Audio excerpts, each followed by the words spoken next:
Matthieu chapitre 14. Merci beaucoup, pasteur Frédéric.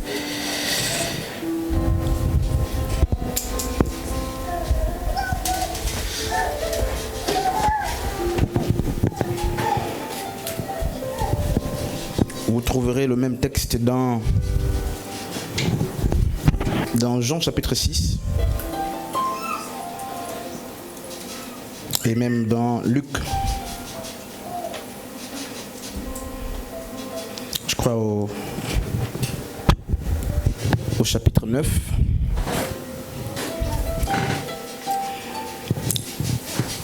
Je vais commenter d'une manière spécifique et particulière, très lente,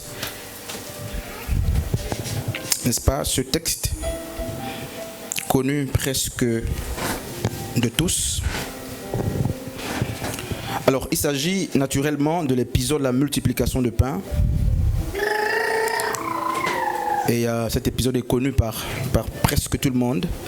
Je voudrais que tu restes attentif, que tu comprennes ce qui va être dit.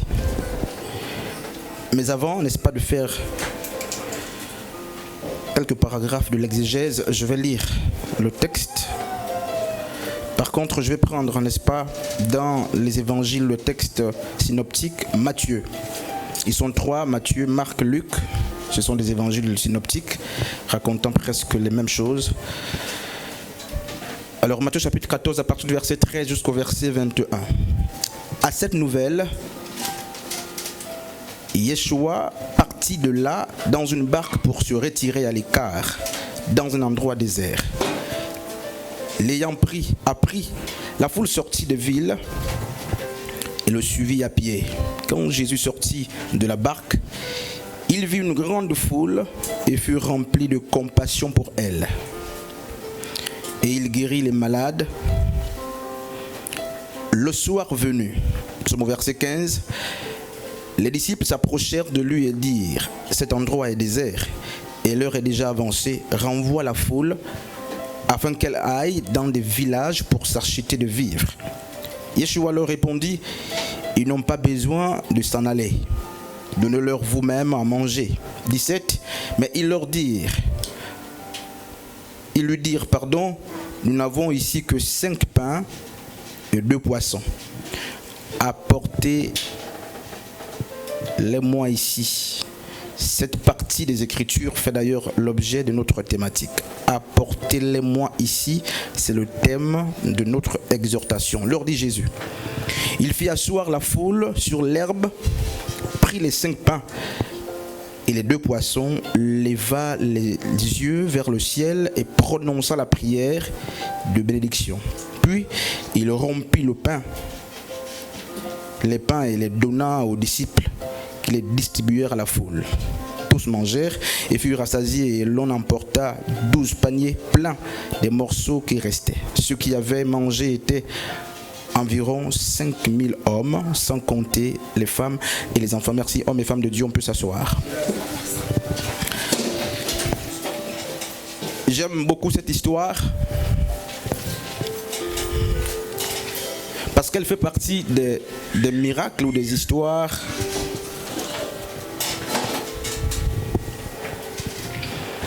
racontées par les 4 évangiles. C'est presque la seule histoire racontée par Matthieu, par Marc, par Luc et par Jean. Très souvent, les histoires similaires sont retrouvées dans, n'est-ce pas, les évangiles synoptiques. Mais ici, Jean aussi s'est collé aux évangiles synoptiques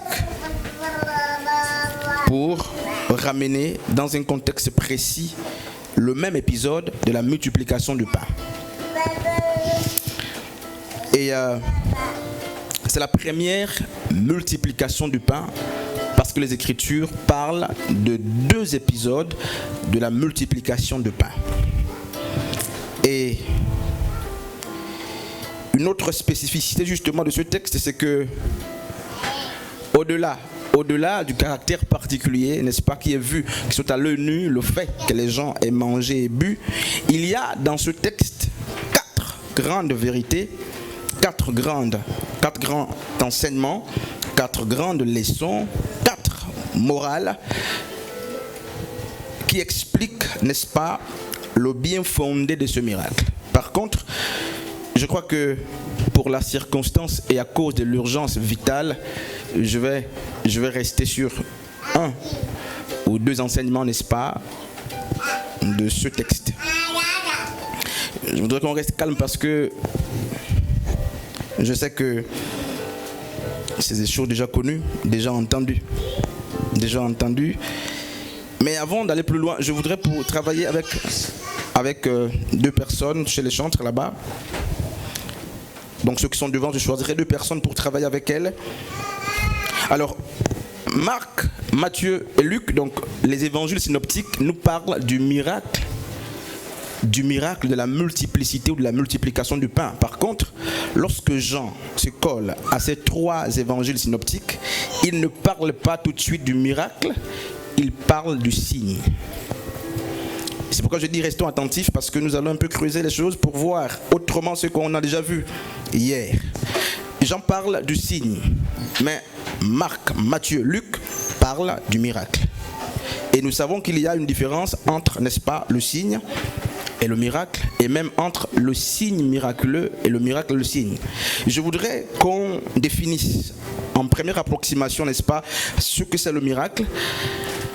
Ensuite, n'est-ce pas, nous définirons le signe avant d'aller dans les eaux profondes. Alors, par miracle, voici ce que le dictionnaire, n'est-ce pas, biblique dit. C'est un fait extraordinaire, dépourvu d'explication scientifique, qui est alors vu comme surnaturel et attribué à une puissance divine.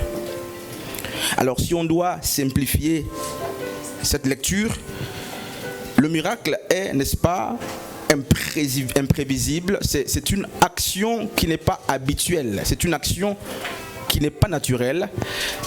C'est la confrontation de deux lois. Donc c'est la confrontation d'une loi divine et de la loi, n'est-ce pas, naturelle. C'est le défi qu'apporte la loi surnaturelle sur des choses naturelles, sur l'ordre naturel. Mais en fait, quand on parle de miracle, on parle, n'est-ce pas, d'une confrontation, une guerre entre deux lois. Et quand vous lisez justement Romains chapitre 2, ça c'est l'éclipse, c'est une parenthèse, l'apôtre Paul nous parle de deux lois. La loi de l'esprit, n'est-ce pas, de vie, et la loi de la mort, donc la loi du péché. Et il dit quand la loi de l'esprit de vie est en lui, n'est-ce pas, mais il comprend que la loi du péché est, n'est-ce pas, amoindrie. On parle donc du miracle pour citer un événement, une action, un mouvement qui n'est pas commun, qui n'est pas naturel. Et toute l'histoire de la personne de Christ a été émaillée par des miracles. Il a fait beaucoup de miracles. Je ne sais pas pourquoi certains ont été oubliés, mais les Écritures disent que si on écrivait tout ce que Christ avait fait, aucune bibliothèque, n'est-ce pas, ne pouvait garder ses livres.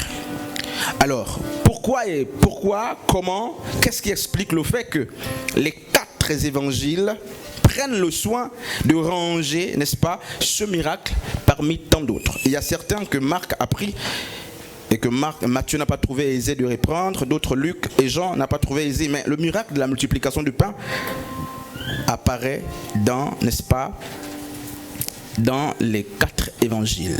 D'abord dans les 3 synoptiques et ensuite, n'est-ce pas, dans les 4 évangiles. Quand nous commentons les miracles de Christ, il y a un que vous connaissez très bien, la marche de Christ sur les eaux. Et avec les étudiants qui ont fait la physique, vous comprendrez qu'il a défié, n'est-ce pas, la loi de l'Archimède. La poussée d'Archimède. Alors, qu'est-ce que la poussée d'Archimède nous fait comprendre? Un peu de science. On dit ceci: tout corps plongé dans un fluide ou au repos entièrement mouillé par celui-ci ou traversant sa surface libre subit une force verticale dirigée de bas en haut et égale au poids du volume de fluide déplacé. Cette force est appelée poussée d'Archimède. Christ a défié cette loi, n'est-ce pas? Et même Pierre, par la foi, a dû défier cette loi. Je sais que on se pose des questions, la question de savoir où nous sommes en train d'y aller. On part quelque part. Donc en marchant sur les eaux sans subir, n'est-ce pas, la loi de la poussée d'Archimède, Christ a, n'est-ce pas, opéré un miracle et toute la vie de Christ, n'est-ce pas, a été maillée par le défi contre les choses naturelles. Et si nous sommes nés de Christ, il nous est aussi important de comprendre la portée, la place de défier, n'est-ce pas, les choses naturelles. Il y a, si je dois ouvrir une parenthèse, dans nos vies, des choses qui semble-t-il sont devenues naturelles. Il y a des stérilités qui sont devenues naturelles, le chômage qui est devenu naturel, n'est-ce pas, le péché qui est devenu naturel. Il y a des malédictions qui sont devenues naturelles. Et la Bible nous fait comprendre que le miracle vient, n'est-ce pas, défier des choses naturelles. Le miracle vient déranger, n'est-ce pas, l'ordre naturel. Et dans l'épisode, n'est-ce pas, de la multiplication du pain, je disais, on voit combien de pain, frère Teddy. Voilà pourquoi je dis qu'on reste très attentif. Alors, sœur Joss, on voit combien de poissons? Voilà, je défie aussi votre loi de compréhension. On voit combien de pains, Violette? 5 pains, c'est ça? On voit combien de poissons? 2. Et la foule est grande. Matthieu dit qu'il y avait plus de 5000 hommes. Il dit hommes sans compter les enfants et les femmes. Et beaucoup de théologiens s'accordent pour dire que si on associait les enfants et les femmes, on devait aller vers les 20 000 personnes qui devaient être nourries par quelques pains et quelques poissons. Le minimum. Et pour que le minimum satisfasse, n'est-ce pas, un grand nombre, il est important qu'on assiste, n'est-ce pas, au miracle. Amen. Nous avons défini le miracle, mais je voudrais, n'est-ce pas, qu'on tente tout de même de parler, n'est-ce pas, du signe. Et quand nous lisons Exode chapitre 3, à partir du verset 20e, lorsque Dieu va, n'est-ce pas, envoyer ou recommander Moïse vers ses frères, vous avez vu la verge, le signe de la verge, le serpent. C'était un des signes, mais pas de miracle. Et dans Exode 4, à partir du verset 1er jusqu'à 9, lorsque Moïse est à pied d'œuvre, il va opérer, n'est-ce pas, des signes, si vous voulez, il va faire des miracles, afin que les anciens vers lesquels il était envoyé croient qu'il venait de Dieu. Il y a le miracle, il y a le signe, il y a des signes miraculeux. Le miracle est là pour glorifier Dieu, mais le signe, pas très loin du miracle, vise, n'est-ce pas, à tuer toute forme d'incrédulité. Quand Christ parle des signes, ou du moins quand Jean fait la différence entre le miracle et le signe, et même entre le miracle, le signe et le signe miraculeux, Jean veut nous faire comprendre que si le miracle cherche à glorifier Dieu, à magnifier la grandeur de Dieu, le signe vise à briser, n'est-ce pas, un mal. Le signe vise à briser l'incrédulité. Amen. Où est-ce que nous sommes en train de partir? Luc chapitre 23. Alors, je voudrais que quelqu'un vienne ici, un chantre qui est disposé. Quelqu'un peut venir, on va travailler. C'est l'histoire d'une femme. Alors, viens, Joss. Non. Les enfants dehors. Alors dans Matthieu 23, on va commenter tout à l'heure Matthieu chapitre 14. Dans Matthieu 23, Yeshua au temple et il voit une femme venir. Je sais que nous sommes les lecteurs de la Bible. Alors, la Bible dit qu'elle avait une bosse sur elle. Naturellement, quand on la bosse, du moins pour l'épisode de la femme, elle était courbée. Tu peux te courber un instant, pardon? C'est comme ça là? Elle était comme ça, cette femme. Et Ça, c'est la position des animaux. Et Dieu va laisser donc l'homme dans la création debout pour marquer la supériorité, n'est-ce pas, sa supériorité sur les animaux. Et la femme en question avait cette position.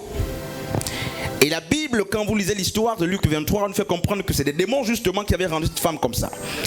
Des maladies que nous voyons, frères, sont parfois l'œuvre satanique, qui ne peuvent partir que par l'intervention de la loi supérieure, que la loi naturelle.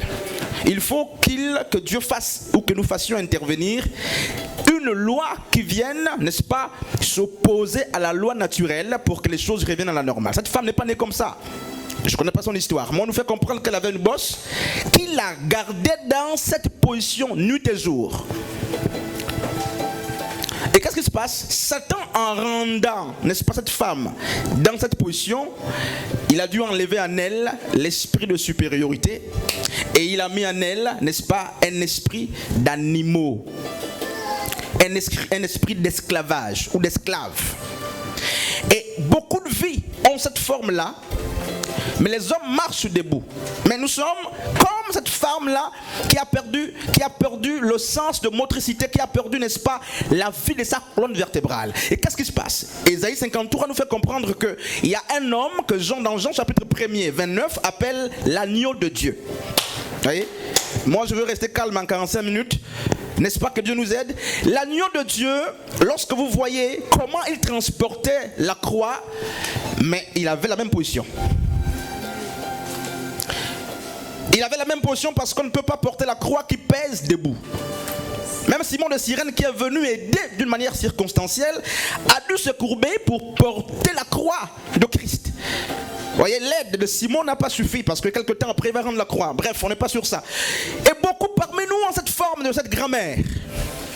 Le péché nous garde ici, la maladie nous garde ici, n'est-ce pas, les lois naturelles, les alliances de famille nous gardent parfois là. Nous sommes des étudiants, nous sommes des intellectuels, on a appris, mais spirituellement nous avons cette forme courbe.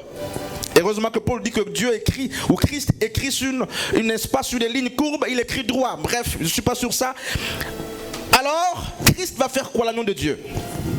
La Bible dit qu'il va mettre la main ici à la femme et la femme va regagner, n'est-ce pas, sa position normale sur le plan spirituel et même sur le plan physique. Et qu'est-ce que ça veut dire? Ça veut dire que Christ, en allant à la croix, on retourne là-bas. Non, on reste là. Comme tu étais avant là. En allant à la croix, Christ était aussi courbé. Et marche-les. Pourquoi? Isaïe 53 dit qu'il s'est chargé de nos maladies, de nos malédictions, de nos infirmités. Donc Christ est parti mourir comme cela à la croix. Et qu'est-ce que je suis en train de dire? Mais en fait, en Christ, nous devons regagner notre forme normale et naturelle. Il est inadmissible qu'on soit en Christ comme cette femme qui subissait. Reviens. En allant à la croix, Christ a mis sur lui le joug qui pesait. Et il a pris la forme que nous avions. J'ai envie de lire Ésaïe 53, à partir du verset 4, je vais lire. Cependant, ce sont nos souffrances qu'il a apportées, c'est de nos douleurs qu'il s'est chargé, et nous l'avons considéré comme puni, frappé de Dieu et humilié. 5. Mais il était blessé pour nos péchés, brisé pour nos iniquités. Le châtiment qui nous donne la paix est tombé sur lui, et c'est par ses meurtrissures que nous sommes guéris. Amen. Nous étions tous errants, comme des brebis, chacun suivait sa propre voie et l'Éternel a fait retomber sur lui l'iniquité de nous tous. Donc Christ est devenu pécheur. Alors va t'asseoir un instant s'il te plaît, tu vas revenir. Donc Christ a péché. Péché d'une manière passive parce qu'il prend sur lui le péché. Donc dire que Christ n'avait pas de péché, c'est omettre, n'est-ce pas, la théologie biblique, parce qu'il a pris sur lui le péché, il devient coupable sans avoir été, n'est-ce pas, l'auteur du mal. Christ avait sur lui le mal. C'est aussi une des raisons pour lesquelles à la croix le Père a dû l'abandonner. Qu'est-ce qui se passe? On parle en fait du miracle. Mais nous avons pris pour texte de base la multiplication du pain. C'est circulaire, mais on va quelque part. Il y a un autre homme qui s'appelle Bartimée, sœur Jessica, qui était son père. Bartimée était sourd, sœur Gaëla, c'est ça? Non, aveugle. On suivait, hein, frère. Aveugle, fils de Timée. Mais il y a une chose. Ce que Bartimée a fait, c'est ce qui s'est fait dans l'épisode de la multiplication du pain. Mais vous verrez de quoi est-ce que je suis en train de parler. Lorsque Satan travaille, il y a une chose. Ce qu'il peut, il enlève tout. Presque tout. Mais quand vous lisez l'histoire des Écritures, l'histoire biblique, vous comprendrez que Satan ne prend jamais tout. Jamais il ne prend tout. Jamais il ne prend tout. Jamais il ne prend tout ce qui nous appartient. Il peut prendre le maximum. Vous aurez l'impression que Satan a tout pris, mais il ne prend jamais tout. À Bartimée, il avait pris la vue. Mais Satan a dû commettre une erreur. C'est laquelle, frère Teddy? C'est le fait d'avoir laissé l'audition, n'est-ce pas, à la personne de Bartimée. Qu'est-ce que je dis sur Gaëla? Il a laissé la capacité d'entendre à la personne, n'est-ce pas, de Bartimée, fils de Timée. Et dans l'épisode de la multiplication du pain, la Bible dit que lorsque les disciples présentent à Christ la situation de la famine, la paupérisation, n'est-ce pas, dans laquelle baignait le peuple, il y a une parole, sœur Jessica, que Yeshua va dire. Alors c'est laquelle? Une des premières. Et dans ma lecture, c'était mis entre parenthèses. C'est quelle? Qu'est-ce qu'il a dit? Lorsqu'on présente à Christ la souffrance du peuple, la faim du peuple, le minimum du peuple, le manque du peuple, alors qu'est-ce que Christ a dû dire? Comment? Oui, donnez-leur à manger, ainsi de suite, vous-même, et par la suite, qu'est-ce qu'il a fait? N'est-ce pas? C'est d'ailleurs le thème de l'exhortation. Vous avez écrit quoi? Tu as écrit quoi? Apportez-les-moi ici. Frères et sœurs, on reste calme parce que je vais encore poser une autre question.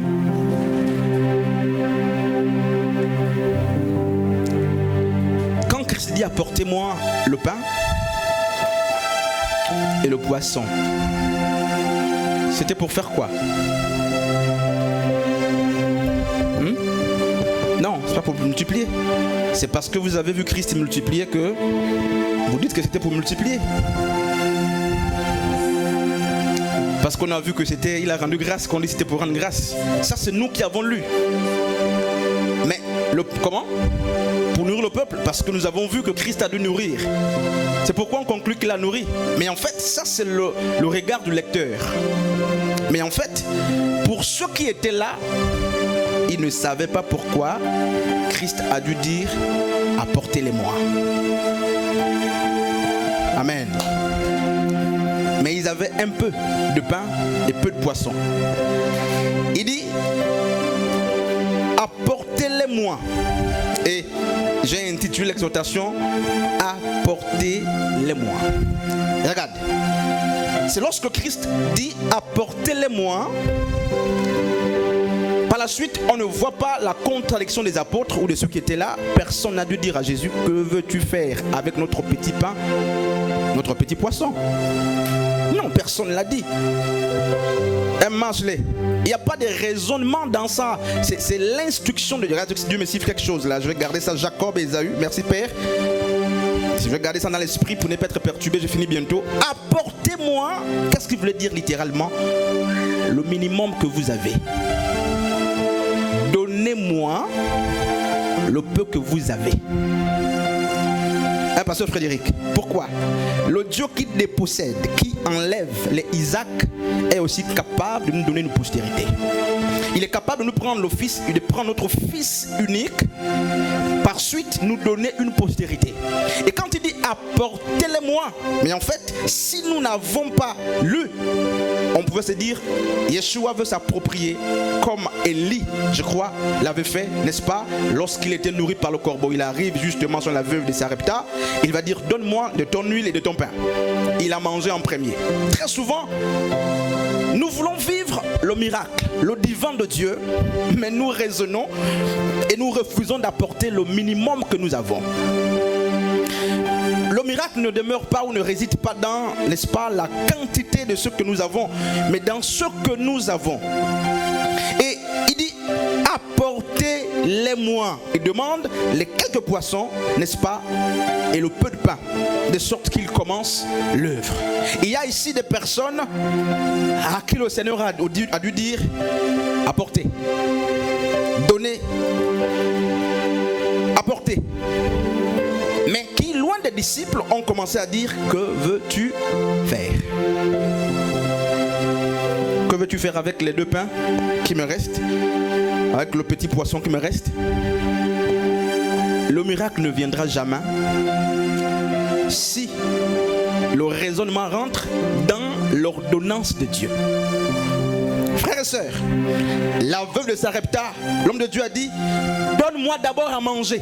Donne-moi d'abord à manger. Elle a eu foi. Et le peu de farine et le peu d'huile qui restait, elle a dû faire cela, faire cuire le gâteau pour donner à l'homme de Dieu. Apporter. Il y a des gens, regarde, non, frère, je garde ça comme ça, Père, merci. Il y a des gens sur qui les paroles ont été dites. Il y a des gens d'une manière professionnelle, d'une manière étudiantine, ça dépend du milieu, familial, matrimonial. Vivre aussi, n'est-ce pas, la situation dans laquelle demeurait ou était le peuple dans le désert. La Bible dit qu'ils étaient dans le désert. Mais quand même, on nous fait comprendre qu'il y avait dans le désert de l'herbe verte. C'est autre chose, frères et sœurs. Mais ce que Christ veut, c'est que chacun se présente à lui avec le minimum. Qu'est-ce que tu as? Je n'ai rien, c'est le rien qu'il faut apporter. Qu'as-tu? Je n'ai pas appris. C'est le fait que tu n'as pas appris là qu'il faut apporter. Qu'as-tu? Aucun diplôme, c'est ce qu'il faut apporter. Qu'as-tu? C'est la question que le Père, Yeshua, a dû poser.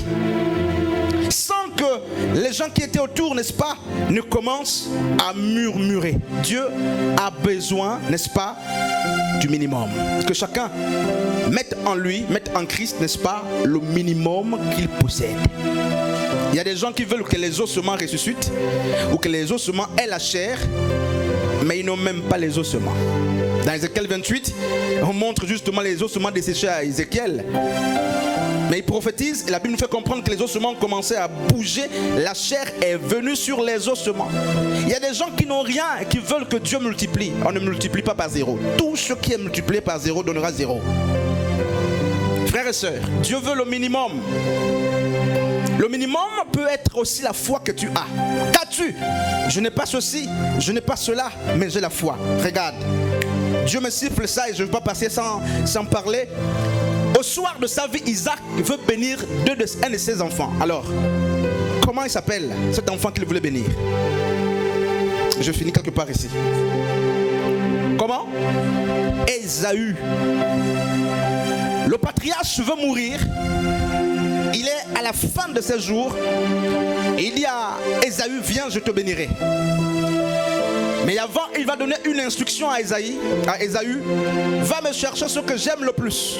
Certains théologiens, certains textes bibliques s'accordent avec moi pour dire qu'il n'a pas donné ou décliné ce qu'il voulait à l'enfant. D'autres écritures disent il a dû donner le nom. Mais je n'ai même pas travaillé avec ces écritures qui sont claires. Et les théologiens s'accordent pour dire mais en fait, le fait pour lui de n'avoir pas décliné ce qu'il voulait à l'enfant et le fait pour l'enfant de se mouvoir pour aller chercher ce que le père demandait sans avoir écouté ce que le père voulait, parce que l'enfant était intimement lié au père. Sans que le père ne prononce la chose dont il avait besoin, l'enfant savait que c'était ceci que papa aimait le plus. Il est parti. Mais regarde ce que Dieu dit. Quand il part, un autre frère qui s'appelle Jacob a dû prendre la place d'Ésaü. Il s'est transformé, s'est métamorphosé, tout ça, il est venu. Et le père a dû bénir. Regardez ce qui se passe. Le père a dû bénir la personne de Jacob à la place d'Ésaü. Et quand Ésaü arrive, le père a déjà béni Jacob. Jacob a fui. Un frère te dit, connais l'histoire? Alors il a fui avec quoi? Avec quelle bénédiction?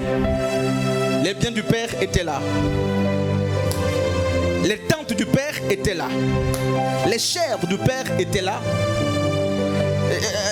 Je veux dire quoi? N'est-ce pas? Les trésors du Père étaient là.